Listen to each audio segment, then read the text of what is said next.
Natural Horsemanship, Maple Crest Farms, 2024, with Charlie Roach and Keeper. Communicating with your horse in preparation for trail obstacle. How you communicate with your horse. You're going to try to prove to the judge that you're doing better than anyone else.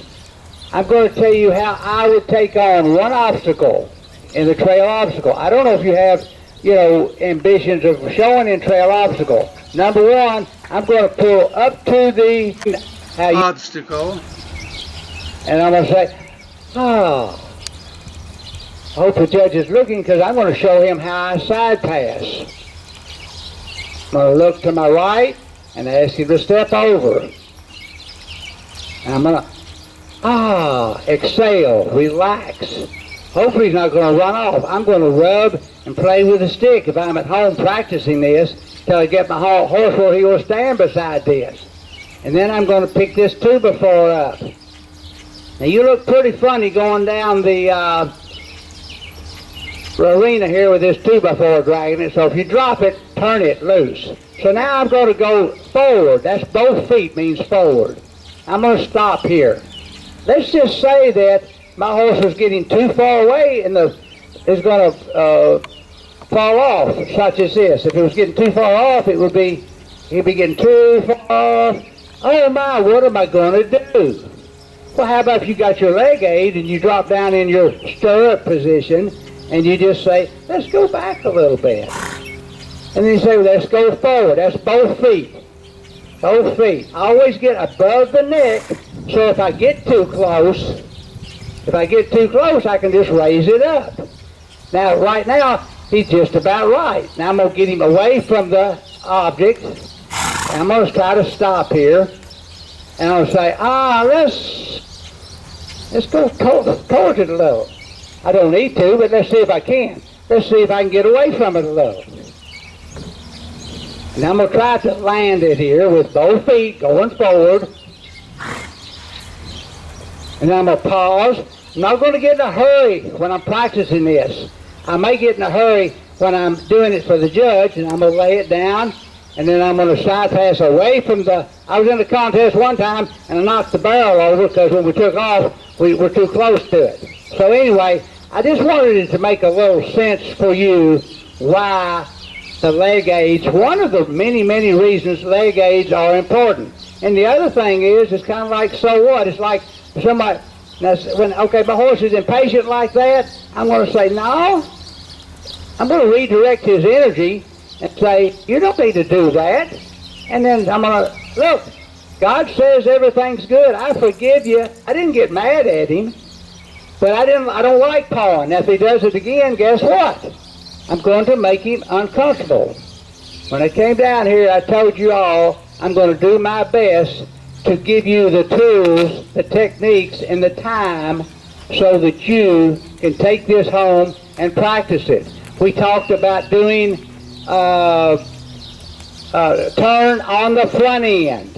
So turn on the front end, my leg's going to go to position 3. It's not about the spur, it's just my calf on this horse. But, because that's phase 1. But if he didn't go, guess what? I go to phase 2, and if he didn't go, I may touch him with a spur, but I'm going to do it friendly. Same way on the other side. I'm going to turn on my front end by pushing with the right in zone 3. I have to go forward. So the whole thing about these sessions that we've had here in learning how to move each part. Trailer loading is not about trailer loading. Trailer loading is just about going forward. You have the go forward cue on. So anyway, I want it to be a reason, and the reason is I just want to be able to move every part of my horse. When I go to back up, I'm going to do a review of the last 3 or 4 sessions we have. When I want to back up, everyone does it different. It doesn't make it wrong or right. If it's working for you, and it looks like Ginger Rogers dancing with Fred Astaire, I don't have a problem with it. But the way I back up, I put the weight back in my pockets, I lift my reins up, don't back up yet, just lift them, and then I open my legs. How soft can I do it? How much pressure do I have to have in the reins to get him to back up? And then I say, okay, that's good. I just quit asking him, and I say, now I want to go forward. I squeeze with all four cheeks. I go forward. So I bring my energy up, and I say, let's go forward. I bring my arms slightly up, and I squeeze with the calves of my legs. And I say, whoop, that's far enough. Now let's want to back up back fast. And I can go faster, but today I don't want to get him all stirred up, because that's me making him usually. So anyway, I wanted you to see some of this. Are there any questions? You want to see anything about what